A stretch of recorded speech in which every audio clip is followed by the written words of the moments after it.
Online के इस platform पर आप सभी हिंदी प्रेमियों का हृदय से स्वागत एवं अभिनंदन। मैं एमपी सर। आज हम सभी लोग इस वीडियो में भाषा विज्ञान का काल विभाजन पढ़ेंगे। भाषा विज्ञान का काल विभाजन ऐसा विभाजन है, ऐसा महत्वपूर्ण टॉपिक है जो सभी प्रतियोगी छात्रों के लिए महत्वपूर्ण है। यह आपको जो है UP, TGT, PGT, LT, GIC प्रवक्ता, असिस्टेंट प्रोफेसर और सभी राज्यों के लिए, जितने भी राज्य हैं उन राज्यों में जो टीजीटी, पीजीटी का पेपर या असिस्टेंट का पेपर होता है वहाँ पर भाषा विज्ञान अवश्य पूछा जाता है।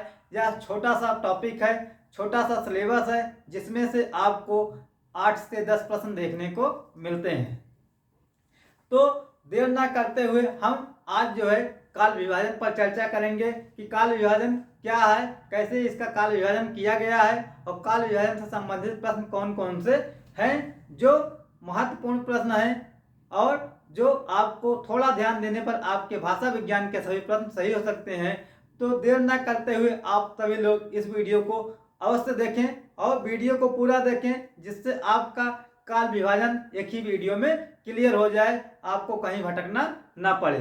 तो बिहार में आपका टीजीटी या पीजीटी में क्या है कि आपको जो है 8 से 10 प्रश्न यहाँ पर अवश्य मिलेंगे।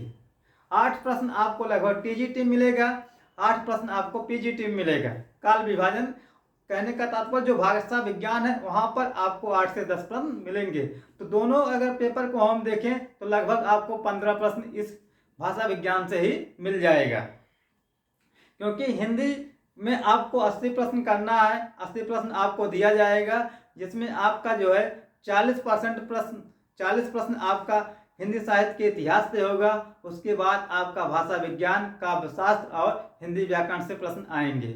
आप पुराना पेपर देखें कि उसमें कितना प्रश्न टीजीटी के पेपर में कितना प्रश्न भाषा विज्ञान से आया है और पीजीटी के पेपर में कितना प्रश्न भाषा विज्ञान से आया है। आपको एक अनुमान लग जाएगा कि हमको भाषा विज्ञान अवश्य ही पढ़ना है, क्योंकि आपको 8 से 10 प्रश्न इस वीडियो से या इस भाषा विज्ञान से आपको देखने को मिलेंगे।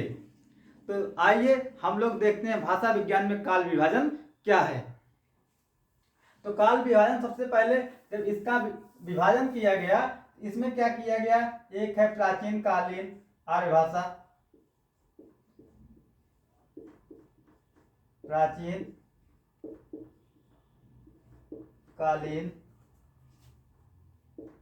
आर्य भाषा। अब प्राचीन कालीन जो आर्य भाषा है इसका समय पूछा जाता है। इसका समय है 1500 ईसा पूर्व से 500 ईसा पूर्व तक। 1500 ईसा पूर्व से 500 ईसा पूर्व तक। तो प्राचीन भारतीय आर्य भाषा का काल विभाजन आप लोग देख रहे हैं। इसमें इसका पूछा जाता समय, तो इसका जो समय है, समय आपका कब से कब तक माना जाता है, इसमें 1500 ईसा पूर्व से 500 ईसा पूर्व तक यह प्राचीन भारतीय आर्य भाषा का समय है। जो प्राचीन भारतीय आर्य भाषा है इसमें क्या है, 2 प्रकार की भाषाएं हैं। कितने प्रकार की भाषाएं हैं, 2 प्रकार की भाषाएं हैं। एक भाषा इसमें आपको वैदिक संस्कृत देखने को मिलती है। क्या मिलेगा, वैदिक संस्कृत।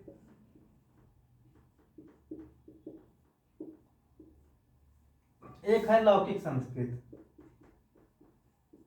वैदिक संस्कृत और लौकिक संस्कृत। अब वैदिक संस्कृत का भी समय दिया गया है कि वैदिक संस्कृत का समय कब से कब है। तो वैदिक संस्कृत का समय जो है आपका 1500 ईसा पूर्व से 800 ईसा पूर्व तक। यह समय बहुत ही इंपॉर्टेंट है, आपका काल विभाजन ही बहुत इंपॉर्टेंट है इसका। तो वैदिक संस्कृत पहला है। तो प्राकृतिक जो प्राचीन भारतीय आर्य भाषा उसका समय 1500 ईसा पूर्व से 500 ईसा पूर्व तक। वैदिक यह जो प्राचीन भारतीय आर्य भाषा को 2 भागों में बांटा गया, एक वैदिक संस्कृत और दूसरा क्या है, लौकिक संस्कृत। वैदिक संस्कृत का जो समय है 1500 ईसा पूर्व से 800 ईसा पूर्व और लौकिक संस्कृत का समय है 800 ईसा पूर्व से 500 ईसा पूर्व तक। 2 चीजें आपको यहाँ ध्यान देना है कि वैदिक संस्कृत और लौकिक संस्कृत। अब वैदिक संस्कृत में क्या हुआ कि इसमें जो है वेद लिखा गया, वेद लिखा गया, ब्राह्मण ग्रंथ लिखे गए, वेद ब्राह्मण ग्रंथ लिखा गया। और लौकिक संस्कृत में क्या लिखा गया, रामायण और महाभारत लिखा गया, रामायण और महाभारत। पूछा जा सकता है कि महाभारत किस में लिखा गया है, तो लौकिक संस्कृत में महाभारत और रामायण लिखा गया है, पूछा जा सकता है यहाँ से प्रश्न।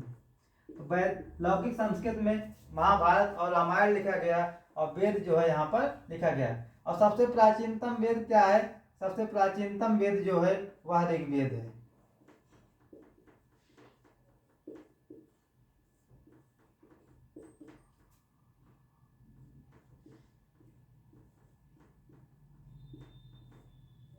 सबसे प्राचीनतम वेद ऋग्वेद है। और इसके बारे में क्या जानना है आगे हम फिर देखते हैं अभी और भी कि प्राचीन भारतीय आर्य भाषा, जिसका समय यहाँ से पूछा जाएगा, समय 1500 ईसा पूर्व से 500 ईसा पूर्व। इसमें दो प्रकार की भाषा आपको देखने को मिलती, एक वैदिक संस्कृत है, दूसरा लौकिक संस्कृत है। लौकिक संस्कृत को ही संस्कृत कहा गया, लौकिक संस्कृत को क्या कहा गया, संस्कृत कहा गया। और जो वैदिक संस्कृत है इसको छंदस कहा गया, छंदस कहा गया, छांदस कहा गया। और क्या कहा गया, वैदिकी भी इसको कहा गया। पूछा जा सकता है वैदिकी किसको कहा गया, तो जो वैदिक संस्कृति है उसी के अन्य नाम है छंदस, छांदस, वैदिकी, या इसके अन्य नाम है। और जो वैदिक संस्कृत है इसमें ध्वनियों की संख्या कितनी होती है, 52 होती है। यहाँ थोड़ा ध्यान दीजिएगा, यहाँ से प्रश्न बिहार में पूछा गया था वैदिक संस्कृत से, इसलिए थोड़ा हम इसको ध्यान देते हैं। वैदिक संस्कृत में जो प्रश्न पूछा गया था, क्या पूछा गया था, कैसे पूछा गया था, उसको हम देख लेते हैं, क्योंकि आए हुए प्रश्नों पे हमें ध्यान देना है। तो वैदिक संस्कृत जो है आप देख रहे हैं, प्राचीन भारतीय आर्य भाषा, जिसमें वैदिक संस्कृत, वैदिक संस्कृत का समय आपने देखा, जिसका समय है 1500 ईसा पूर्व से 800 ईसा पूर्व, इसका समय है। अब इसमें जो ध्वनियां हैं, वैदिक संस्कृत में ध्वनियां कितनी है, यहाँ पर 52 कुल ध्वनियां हैं। वैदिक संस्कृत में ध्वनियों की संख्या पूछा जाए 52 ध्वनियां हैं। 52 ध्वनियों में क्या है कि स्वर कितने हैं, स्वर इसमें आपको 9 देखने को मिलते हैं। व्यंजन इसमें जो है आपको कितने देखने को मिलते हैं, 27 व्यंजन आपको देखने को मिलता है। अंतस्थ व्यंजन कितने देखने को मिलते हैं, 52 ध्वनियों में 9 स्वर, 27 व्यंजन। अंतस्थ ध्वनियां इसमें जो है आपका 4 है। अनुस्वार और विसर्ग जो एक यह हो गया, अनुस्वार और विसर्ग यह हो गए कितने, 2। और ऊष्म व्यंजन इसमें जो होते हैं, ऊष्म व्यंजन हुए 4। और एक आपका क्या होता है, उपधमानीय होता है, उपधमानीय एक होता है, और एक जो होता है जिह्वा मूली, यह भी एक। इस प्रकार जो है वर्णों की कुल संख्या कितनी हो जाती है, 52 हो जाती है। कि वैदिक संस्कृत में वर्णों की कुल संख्या कितनी है, 52। यहाँ बिहार में प्रश्न पूछा गया, डॉक्टर एक धीरेन्द्र वर्मा जी हैं, डॉक्टर धीरेन्द्र वर्मा। यहाँ प्रश्न पूछा गया कि डॉक्टर धीरेन्द्र वर्मा ने, या पीजीटी हिंदी का प्रश्न है, पीजीटी हिंदी बिहार बोर्ड जो अगस्त में पेपर हुआ उसी में पूछा गया, डॉक्टर धीरेन्द्र वर्मा ने वैदिक संस्कृत में ध्वनियों की संख्या कितनी मानी है। तो उन्होंने ध्वनियों की जो संख्या मानी है, अगर पूछा जाए धीरेन्द्र वर्मा जी ने ध्वनियों की जो संख्या मानी है, इसमें क्या है, स्वर कितने माने इन्होंने, स्वर माने हैं 13, और व्यंजन माने हैं इन्होंने, ये प्रश्न पूछा गया है इसलिए इंपॉर्टेंट है कि स्वर की संख्या 13 माना, और व्यंजन की संख्या कितनी मानी, 38 मानी है। 13 स्वर, व्यंजन 38, कुल मिलाकर 51 ध्वनियां इन्होंने माना है। ठीक है, तो डॉक्टर धीरेन्द्र वर्मा ने वैदिक संस्कृत में ध्वनियों की संख्या 51 मानी, जिसमें 13 स्वर और 38 व्यंजन है। ठीक, तो ध्वनियां इसमें कितनी होती हैं, वैसे वैदिक संस्कृत में 52 ध्वनियां, इसमें 9 स्वर, 27 व्यंजन, 4 अंतस्थ, 4 ऊष्म, 2 अनुस्वार विसर्ग, 1 जीवामूली, 1 उपदमानी। इसमें जो है अब बात करते हैं वैदिक संस्कृत। अब जब देख रहे हैं इसकी विशेषता हम लोग देख रहे हैं, जिसमें आपने देखा ध्वनियां इसमें कितनी हुई, 52 हुई। धीरेन्द्र वर्मा जी ने 51 ध्वनियां मानी हैं।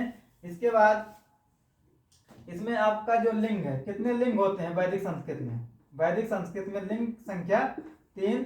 वचन कितना होता है? यहाँ वचन भी 3 होता है।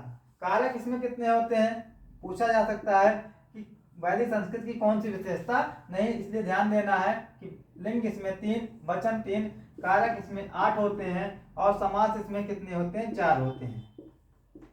इस चीज को आपको ध्यान रखना है कि कारक इसमें 8, समास 4, लिंग इसमें जो है 3, वचन कितने हैं? 8। क्योंकि जब वहां ध्वनियों से संबंधित प्रश्न पूछा गया है वैदिक संस्कृत में कितनी ध्वनियां हैं, इसलिए यहाँ पर भी प्रश्न पूछा जा सकता है वैदिक संस्कृत में कितने कारक हैं, तो यहाँ पर 8 कारक हैं। समास कितने हैं? 4 समास हैं। वचन कितने हैं? 3। लिंग कितना है? 3 है। तो इसमें जो लिंग है, एक पुल्लिंग, स्त्रीलिंग, नपुंसक लिंग, यह तीनों लिंग है। वचन जो है एक वचन, द्विवचन और बहुवचन इसमें है। समास में आपका तत्पुरुष समास है, कर्मधारय है, बहुवचन समास और द्वंद्व समास है। इस प्रकार आपने जो है वैदिक संस्कृत की विशेषता देखा। इसके बाद जो लौकिक संस्कृत उसको भी हम इसी समय देख लेते। यह वीडियो आपके लिए बहुत ही महत्वपूर्ण होने वाला है, क्योंकि इस वीडियो में जो भी प्रश्न आपको पूछे गए हैं परीक्षा में वह भी बताया जाएगा और कहां से प्रश्न आएगा उसको भी देखा जा रहा है इस वीडियो में। तो लौकिक संस्कृत जो है, लौकिक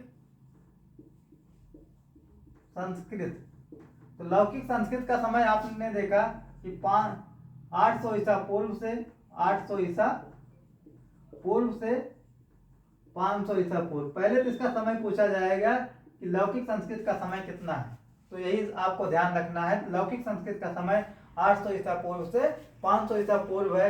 इसे क्या कहा गया? छंदस कहा गया है। इसको जो है संस्कृत कहा गया। जो संस्कृत है उसी को आपको क्या कहा गया? लौकिक संस्कृत कहा गया है।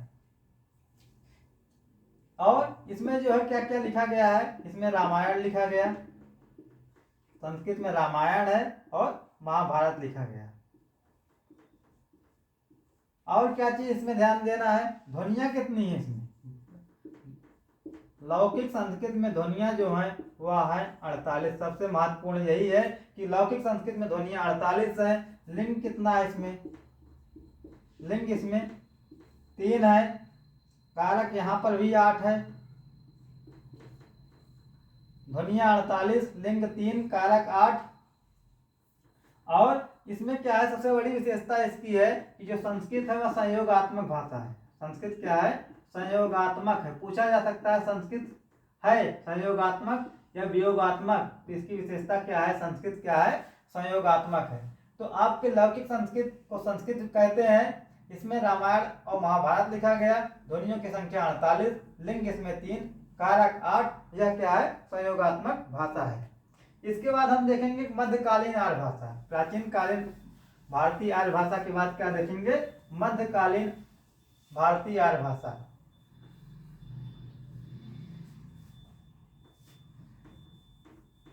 प्राचीन के बाद मध्यकालीन भारतीय आर्य भाषा।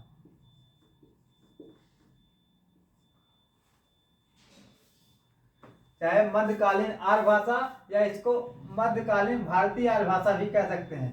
तो इसमें जो है आपका 3 भाषा है। मध्यकालीन भारतीय आर्य भाषा में 3 भाषा है। एक भाषा है पाली, पाली है।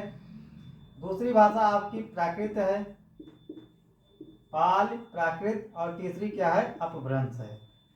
यहाँ 3 भाषा को आपको पढ़ना है, पाली, प्राकृत और अपभ्रंश। अब जो पाली है, पाली का समय कब से कब तक है इसको ध्यान देना है।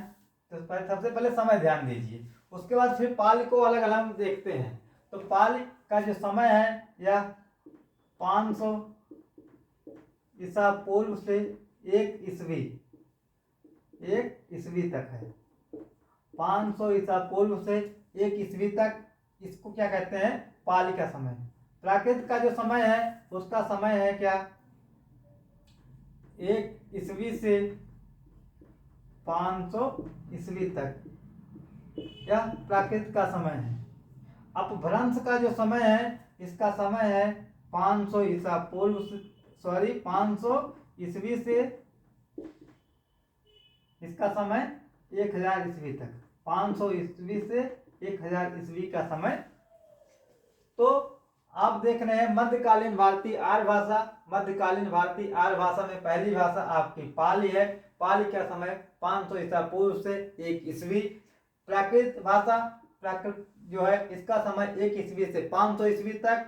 फिर अपभ्रंश, इसका समय 500 ईस्वी से 1000 ईस्वी तक। तो यह आपकी मध्यकालीन आर्य भाषा है। तो मध्यकालीन आर्य भाषा के बाद आप देखेंगे कि यह जो पाली भाषा है, इसमें कैसे कैसे इसकी क्या विशेषता है, इसके व्याकरणकार कौन है, इसको हम देख लेते हैं यहीं पर। तो मध्यकालीन आर्य भाषा में सबसे पहले क्या देखेंगे, पाली भाषा को हम देखते हैं कि पाली भाषा की विशेषता, इसके व्याकरणकार कौन है, इसमें कौन कौन से ग्रंथ हैं, सब कुछ यहाँ पर देखते हैं। पाली भाषा, पाल भाषा मध्यकालीन भारतीय आर्य भाषा की भाषा जो है पहली, वह पाली भाषा। अब पाली भाषा में क्या आपको पढ़ना है, तो इसका समय आप लोगों ने देखा, पाली भाषा का समय कितना है, 500 ईसा पूर्व से 1 ईस्वी, 1 ईस्वी या 1 शताब्दी तक कह सकते हैं उसको, इसका समय हो गया। यह पाली भाषा जो है किस धर्म की भाषा है, तो सबसे पहली बात है बौद्ध धर्म की भाषा है। पाली जो है बौद्ध धर्म की भाषा, क्योंकि प्रश्न बन सकता है कि पाली किस भाषा की धर्म की भाषा, तो पाली बौद्ध धर्म की भाषा है। और यहाँ पर जो है भारत की प्रथम देश भाषा, भारत की प्रथम देश भाषा क्या है, वह पाली है। भारत की प्रथम देश भाषा, पूछा जा सकता है कि भारत की प्रथम देश भाषा क्या नाम है, तो पाली है। इसके बाद क्या हुआ कि जो श्रीलंका के लोग थे वह पाली को मागधी कहते थे। श्रीलंका निवासी जो थे, श्रीलंका निवासी पाली भाषा को मागधी कहते थे। इसमें यही ध्यान रखना है कि कहाँ के निवासी पाली को मागधी कहते थे, तो श्रीलंका के मागधी कहते थे। ये सब इंपॉर्टेंट ही है कि बौद्ध धर्म की भाषा पाली भाषा, भारत की प्रथम देश भाषा पाली भाषा। और इसमें जो है आपको पाली को मागधी कौन कहता था, श्रीलंका निवासी उसको जो है मागधी कहते थे। इसके अलावा इसमें जो है इसके व्याकरण कौन है, पाली भाषा के व्याकरण कौन है, तो पाली भाषा के जो व्याकरण है वह है कच्चायन। कौन है, कच्चायन। पूछा जाएगा पेपर में कि पाली भाषा के व्याकरण, तो कच्चायन। और कच्चायन जी ने ध्वनियों की संख्या 41 मानी है। कच्चायन जी ने ध्वनियां कितनी मानी है भाषा में, पाली में, तो वहां पर 41 ध्वनियां माना है। इसको भी ध्यान देना है कि पाली भाषा में जो व्याकरण उनका नाम कच्चायन है, यह प्रथम व्याकरण है। इसके बाद क्या है कि इसकी जो विशेषता है, पाली भाषा की जो विशेषता, और इसके बारे में क्या ध्यान देना है, इतना तो हो गया। पाल बौद्ध धर्म की भाषा है, प्रथम भारत की प्रथम देश भाषा, श्रीलंका निवासी पाल को मागधी कहते थे। इसके अलावा आपको क्या ध्यान देना है पाल के विषय में, कि पाल की जो विशेषता में ध्यान दीजिए कि पाली भाषा की जो विशेषता है, तो विशेषता में इसमें द्विवचन नहीं था, दो वचन नहीं है। पाली भाषा में क्या है, दो वचन नहीं है। और इसमें लिंग 3 है। लिंग कितने हैं पाली भाषा में, यहाँ भी लिंग 3 है। संधि कितना है, संधि 3 है। लिंग भी 3 है, संधि भी 3 है। और हलंत युक्त शब्द का प्रयोग नहीं होता था, हलंत शब्द का प्रयोग नहीं होता था।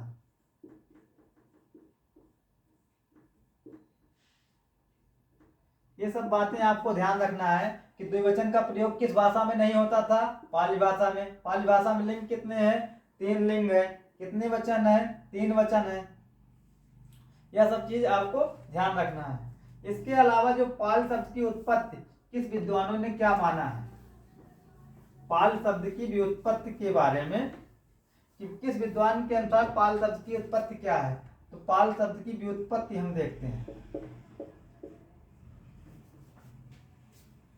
पाल शब्द की व्युत्पत्ति,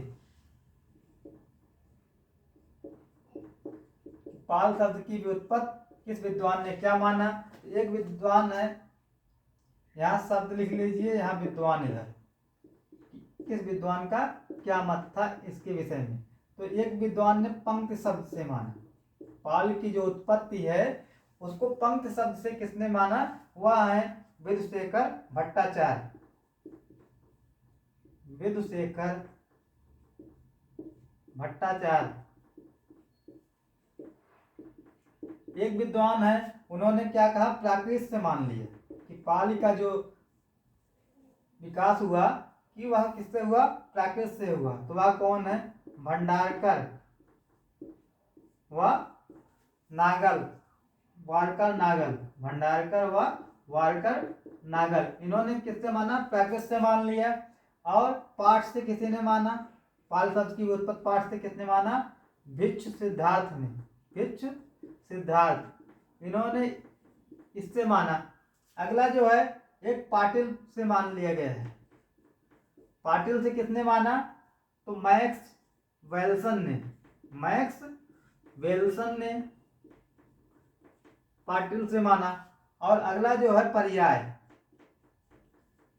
पर्याय शब्द से जो है पाल शब्द की उत्पत्ति किसने माना, भिक्षु जगदीश कच्छप, भिक्षु जगदीश कश्यप। तो आप लोग देख रहे थे पाल शब्द की व्युत्पत्ति। पाल शब्द की व्युत्पत्ति में आपने एक शब्द देखा पंख, पंख से किसने माना, विधुशेखर भट्टाचार्य। प्राकृत, प्राकृत से किसने माना, भंडारकर व वाकर नागल। पाठ से भिक्षु सिद्धार्थ, पाटिल, मैक्स वेल्सन। और पर्याय भिक्षु जगदीश कच्छप, कश्यप ने माना। इसके बाद हम देखेंगे जो है, जो अगली भाषा है वह प्राकृत भाषा है। प्राकृत के संबंध में क्या क्या बात आपको ध्यान देना है। मध्यकालीन भारतीय आर्य भाषा में प्राकृत भाषा, प्राकृत भाषा, इसको जो है द्वितीय प्राकृत भी कहते हैं। अन्य नाम में इसका क्या है, अन्य नाम द्वितीय प्राकृत। इसका समय आप लोगों ने देखा है कि 1 ईस्वी से 500 ईस्वी तक का समय जो है प्राकृत भाषा है। या किस धर्म की भाषा है, तो जो प्राकृत भाषा है जैन धर्म की भाषा है, जैन धर्म की भाषा। प्राकृत भाषा किस धर्म की भाषा है, जैन धर्म की भाषा है। इसके व्याकरण कौन है, व्याकरण, तो प्राकृत भाषा के व्याकरण जो है उनका नाम है वररुच। और वररुच का एक ग्रंथ है उसका नाम है प्राकृत प्रकाश। वररुच का ग्रंथ है प्राकृत प्रकाश। पूछा जा सकता है प्राकृत प्रकाश किसकी रचना, तो हम क्या बताएंगे, वररुच की। और यह किस धर्म की भाषा है, जैन धर्म की भाषा है। और जो प्राकृत भाषा है इसका वर्गीकरण भी किया गया है। इसमें भेद है, प्राकृत भाषा के भेद, प्राकृत भाषा के भेद। तो प्राकृत भाषा के जो भेद है उसमें सौरसेनी प्राकृत है, सौरसेनी प्राकृत पहले है, सौरसेनी प्राकृत। दूसरा है पैशाची प्राकृत, पैशाची प्राकृत। तीसरी इसकी जो है भेद है महाराष्ट्री प्राकृत। चौथा जो है अर्धमागधी है, चौथा अर्धमागधी प्राकृत। और एक है उसका नाम है मागधी प्राकृत।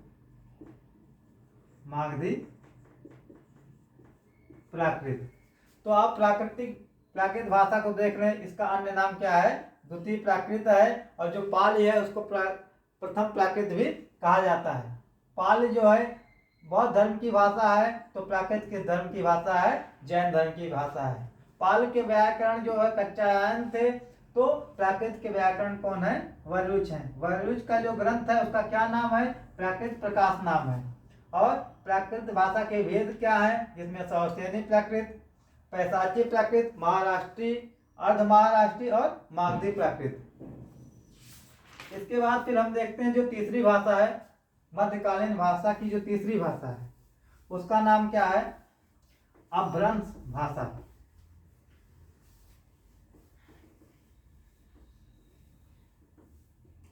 क्योंकि जो मध्यकालीन आर्य भाषा है इसका जब विकास हुआ या तीन भागों में था, जिसमें क्या है? एक पाल, प्राकृत और अपभ्रंश। तो इसको हम देखते हैं या मध्यकालीन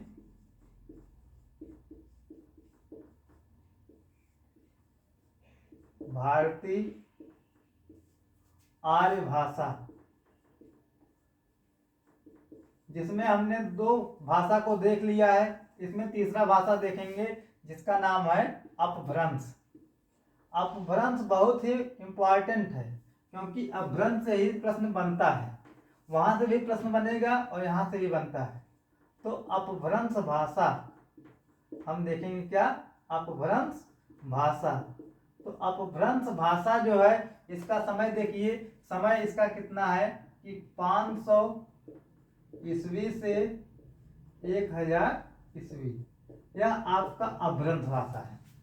और अपभ्रंश भाषा में क्या है कि इसको आपका समय हो गया, समय बहुत पूछा जाता है कि इसका समय कितना है अपभ्रंश का। तो 500 ईस्वी से 1000 ईस्वी का समय आपका अपभ्रंश भाषा का है। इसके अन्य नाम क्या है? इसको और क्या क्या नाम दिया गया है? तो इसको अवहट्ट कहा गया। क्या कहा गया? अवहट्ट कहा गया। अवहट्ट, अवहत्थ, अपभ्रष्ट आदि नाम इसके दिए गए हैं। इसका जो अर्थ क्या होता है? अपभ्रंश भाषा का अर्थ क्या है अपभ्रंश शब्द का? तो अपभ्रंश शब्द का अर्थ है बिगड़ा हुआ, बिगड़ा हुआ, गिरा हुआ या पतन। इसका अर्थ पूछा जा सकता है कि अपभ्रंश का अर्थ क्या है? तो अपभ्रंश का अर्थ है बिगड़ा हुआ, गिरा हुआ या पतन। इसके जो अन्य नाम है इसमें अवहट्ट, अवहत्त, अपभ्रष्ट और भी इसके नाम है। अब इसकी जो विशेषता क्या है? अपभ्रंश की जो है विशेषता, कभी क्योंकि विशेषता इसकी पूछा जाता है कि इसमें कौन सी विशेषता है कौन सी नहीं है। तो सबसे पहले इसकी जो प्रमुख विशेषता है, अपभ्रंश क्या है? वियोगात्मक भाषा है। जो संस्कृत थी वह संयोगात्मक थी, और अपभ्रंश क्या है? वियोगात्मक भाषा, वियोगात्मक भाषा। एक विशेषता इसकी सबसे महत्वपूर्ण यही है कि अपभ्रंश वियोगात्मक भाषा है। नपुंसक लिंग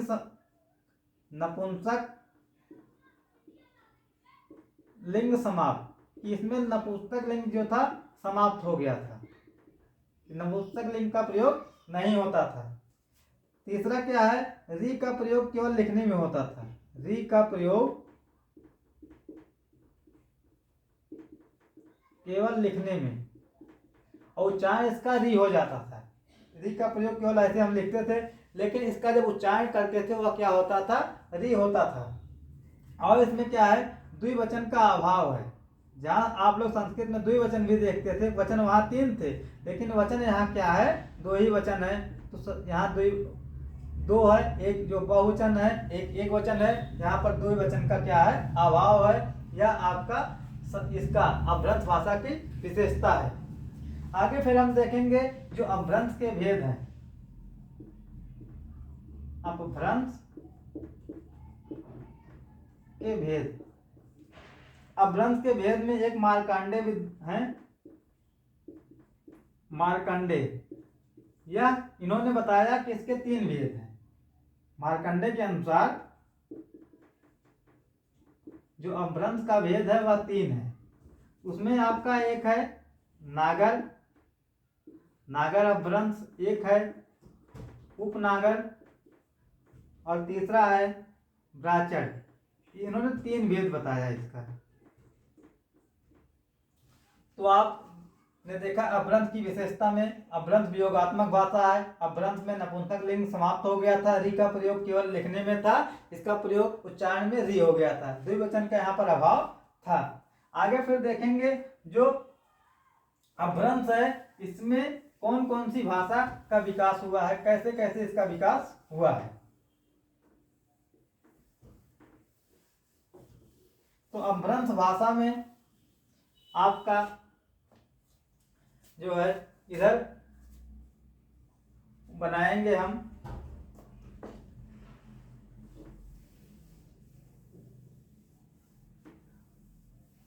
अपभ्रंश भाषा का जो कैसे कैसे वर्गीकरण किया गया समझने की, यहीं से प्रश्न पूछा जाएगा।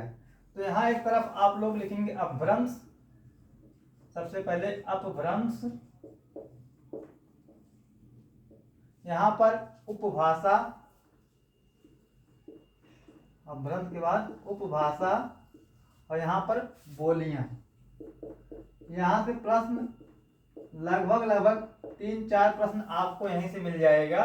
तो अपभ्रंश में सबसे पहला अपभ्रंश जो है उसका नाम है सौरसेनी। सौरसेनी अपभ्रंश ही सबसे महत्वपूर्ण अपभ्रंश है। सौरसेनी पहला अपभ्रंश क्या है? सौरसेनी।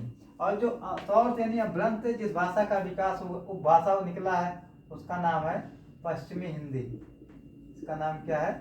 पश्चिमी हिंदी। पूछा जाए कि पश्चिमी हिंदी का विकास किस अपभ्रंश से हुआ है, पश्चिमी हिंदी का विकास किस अपभ्रंश से हुआ, तो हम क्या बताएंगे? सौरसेनी अपभ्रंश से पश्चिमी हिंदी का विकास हुआ। और जो पश्चिमी हिंदी है इसकी कौन कौन सी बोलियां हैं, सबसे महत्वपूर्ण बात तो यही है। तो पश्चिमी हिंदी में आपकी जो बोलियां हैं उसमें आपका खड़ी बोली, पश्चिमी हिंदी की बोलियों में पहला खड़ी बोली, इसको कौरवी कहा गया। खड़ी बोली क्या कहा गया? कौरवी कहा गया। खड़ी बोली के बाद इसमें जो दूसरी बोली है उसका नाम है हरियाणवी, और हरियाणवी को जो है बांगरू कहा गया। क्या कहा गया? बांगरू। तीसरा है आपका कन्नौजी, कन्नौजी। चौथा बुंदेली और एक है ब्रजभाषा। ये 5 बोलियां आपका यहाँ से पश्चिमी हिंदी के हैं। पूछा प्रश्न कैसे बनेगा?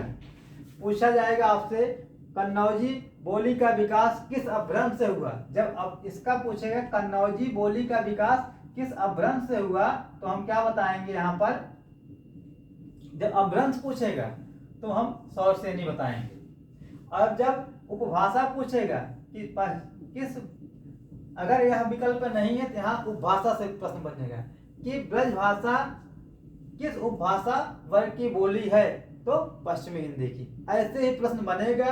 और यहाँ 100% इसको मोस्ट इम्पॉर्टेंट लगाइए, इम्पॉर्टेंट में भी यह इम्पॉर्टेंट है, यहीं से प्रश्न 100% आना है। तो उपभाषा आप पहले देखना सौरसेनी अपभ्रंश, और सौरसेनी अपभ्रंश की जो उपभाषा है पहली उसका नाम है पश्चिमी हिंदी। और पश्चिमी हिंदी की जो बोलियां हैं इसमें आपका खड़ी बोली, खड़ी बोली को कौरवी कहा गया। यह कौरवी नाम जो है राहुल संकृत्यायन जी ने दिया था। पूछा जाए खड़ी बोली को कौरवी किसने कहा, तो राहुल संकृत्यायन जी ने। उसके बाद पश्चिमी हिंदी की दूसरी बोली है उसका नाम हरियाणवी है, उसको बांगरू भी कहा गया। फिर कन्नौजी, बुंदेली और ब्रजभाषा। इसके बाद जो दूसरी उपभाषा है सौरसेनी अपभ्रंश की दूसरी उपभाषा उसका नाम है राजस्थानी हिंदी। तो राजस्थानी हिंदी से जो बोलियां निकली उसमें आपका क्या है? मारवाड़ी, एक है मारवाड़ी, एक है मेवाती, मारवाड़ी, मेवाती, मालवी और एक है जयपुरी। तो इसमें 4 बोलियां यहां से निकली हैं आपका। राजस्थानी में मारवाड़ी, मेवाती, मालवी और जयपुरी। यह जयपुरी को ढूढ़ाड़ी भी कहा गया। जयपुरी को क्या कहा गया? ढूढ़ाड़ी भी कहा गया। पूछा जा सकता है कि ढूढ़ाड़ी किस बोली को कहा गया? तो जयपुरी। तो राजस्थानी उपभाषा से 4 बोलियां निकली, मारवाड़ी, मेवाती, मालवी और जयपुरी। इसका जो तीसरा उपभाग है, उपभाषा है, उसका नाम क्या है? गुजराती है। तीसरा गुजराती।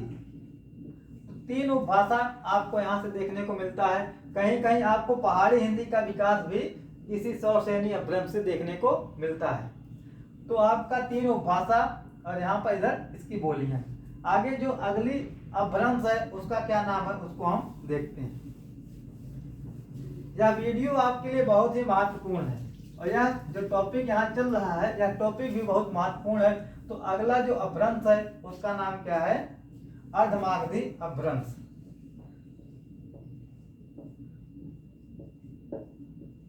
अर्धमागधी।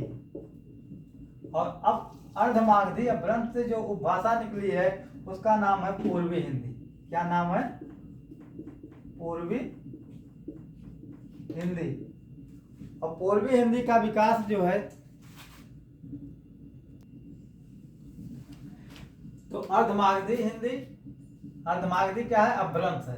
अपभ्रंश, इससे जो उपबोली क्या उपभाषा निकली उसका नाम पूर्वी हिंदी। अब पूर्वी हिंदी की जो बोलियां हैं वो उसका कौन कौन सी बोलियां हैं पूर्वी हिंदी में? तो पूर्वी हिंदी में आपका एक है अवधी है, दूसरा बघेली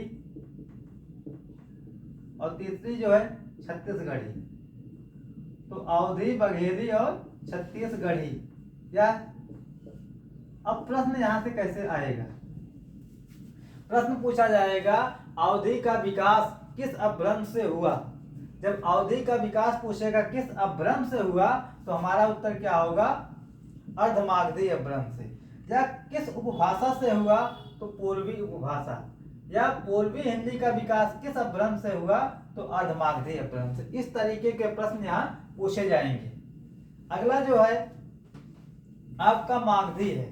अर्धमागधी के बाद तीसरा जो अपभ्रंश उसका नाम है अर्धमागधी।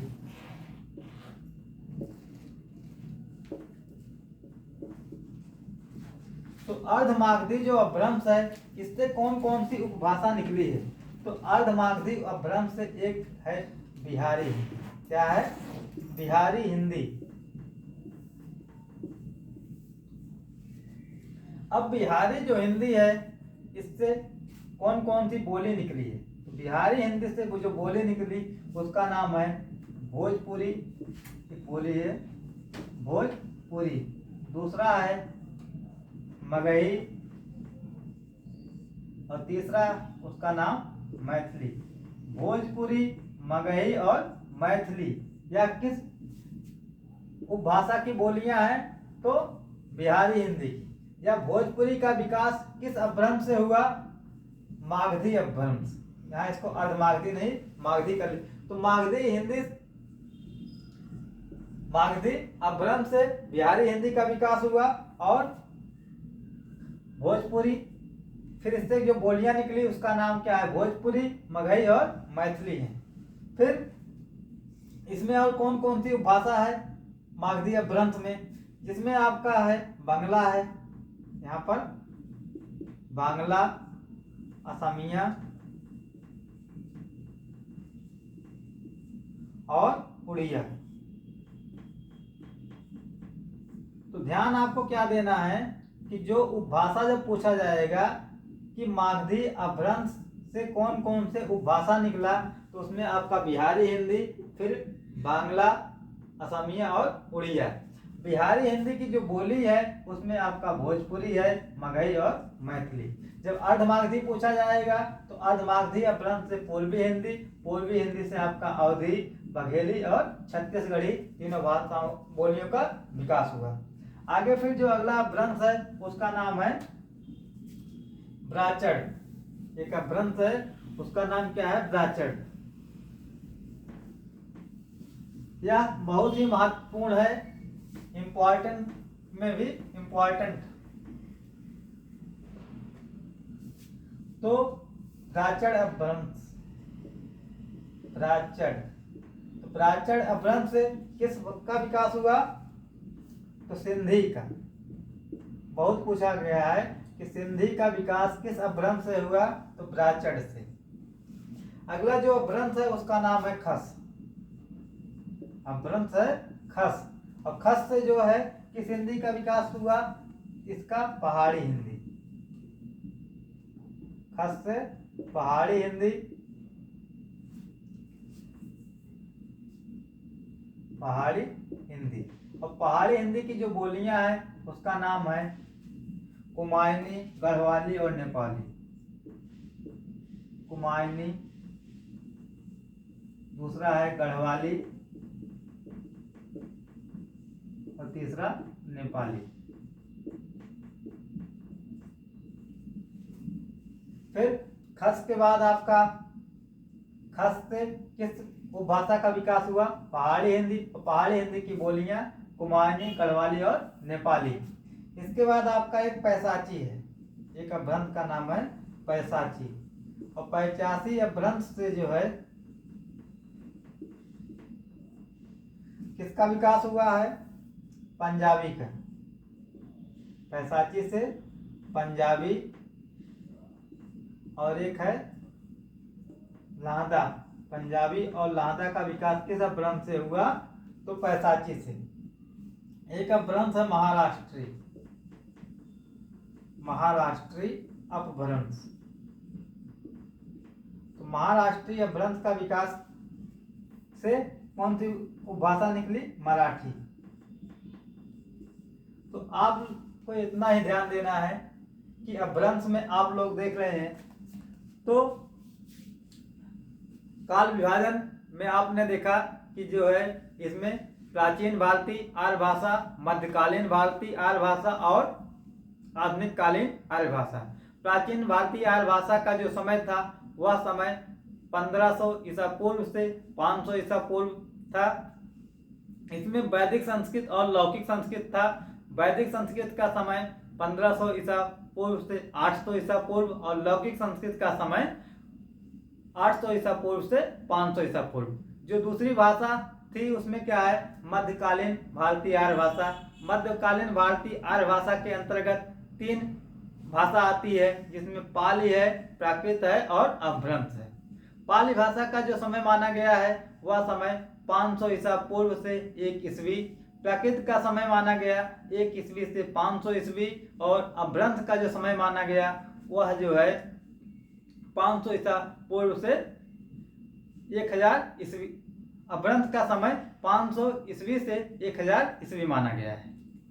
जो फिर अपभ्रंश से कौन कौन सी उपभाषा का विकास हुआ, फिर कौन कौन सी बोलियां निकली, तो यदि पूछा जाए बोलियों की संख्या, आगे देखते हैं कि बोलियों की जो संख्या है वह संख्या कितनी है। तो बोलियों की संख्या आपका 18 है।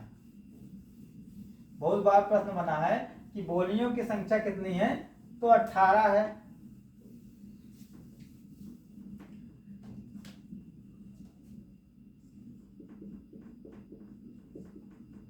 बोलियों की संख्या जब पूछा जाए तो यहाँ पर आपको 18 लगाना है। 18 यदि विकल्प नहीं है 17 बताना है। बोलियों की संख्या कितनी होती है? 18 होती है, और अगर 18 नहीं है तो 17 होता है। कैसे होता है कि जो आपकी पश्चिमी हिंदी है वहाँ उसमें 5 बोलियां हैं, उसके बाद पूर्वी हिंदी में आपका 3 है, फिर राजस्थानी में आपका 4 है, पहाड़ी में आपका जो है 4 है, पहाड़ी में 3, और उसके बाद जो है बिहारी हिंदी उसमें भी आपका 3 है। इस प्रकार बोलियों की संख्या क्या होती है? 18 होती है। फिर एक प्रश्न कई बार पूछा गया है कि जो यह भाषा आपने पढ़ा, प्राचीन भारतीय आर्य भाषा और मध्यकालीन और आधुनिक कालीन भारतीय आर्य भाषा, इसमें क्रम पूछा जाता है, भाषा का विकास का क्रम। कई बार परीक्षा में पूछा गया भाषा के विकास का क्रम बताइए।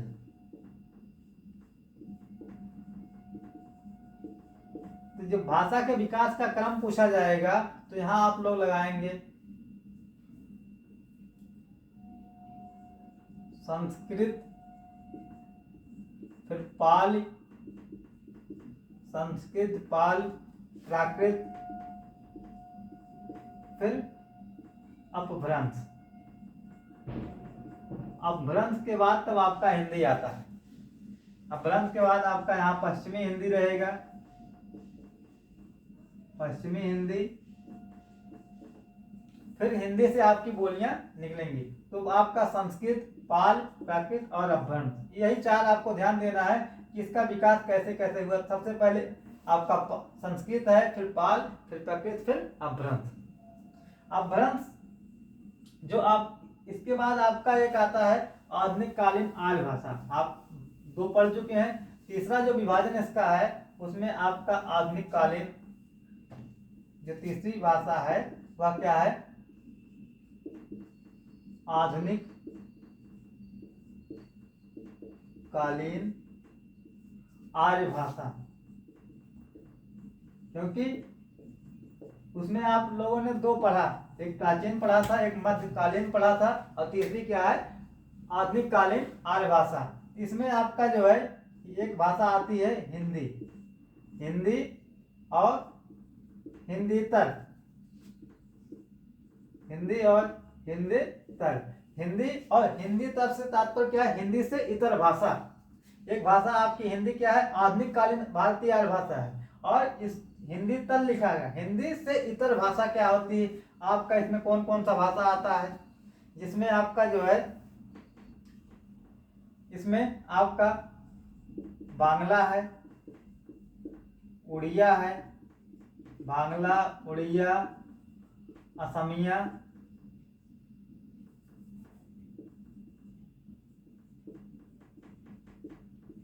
आदि। यह आपकी जो भाषा है वह, यदि पूछा जाए हिंदी किस काल की कौन सी भाषा के अंतर्गत आएगा, तो आप क्या बताएंगे, आधुनिक कालीन भारतीय आर्य भाषा के अंतर्गत हिंदी है। और हिंदी से जो इतर भाषाएं हैं वह भी आपकी क्या है, आधुनिक कालीन भारतीय आर्य भाषा के अंतर्गत आता है। इस प्रकार क्या है कि यह भाषा का काल विभाजन आपका समाप्त होता है। अगले वीडियो में आपको देखने को मिलेगा जो भाषा है, जो बोलियां हैं, प्रमुख बोलियां और उनके जो क्षेत्र हैं, कि किस क्षेत्र में कौन कौन सी बोली बोली जाती है और उसकी विशेषता क्या होती है, उसको हम देखेंगे। और यह वीडियो आप लोग को कैसा लगा इसको कमेंट करके अवश्य बताएं। और जो मित्र अभी तक चैनल पर नहीं आए हैं किसी कारणवश, वह किसी की सहायता से, अपने मित्रों की सहायता से चैनल पर आएं और वीडियो को देखकर बताएं कि वीडियो आपको कैसा लगा। और वीडियो यदि अच्छा लगता है तो चैनल को सब्सक्राइब करें, लाइक करें और शेयर करें। धन्यवाद। जय हिंद, जय भारत।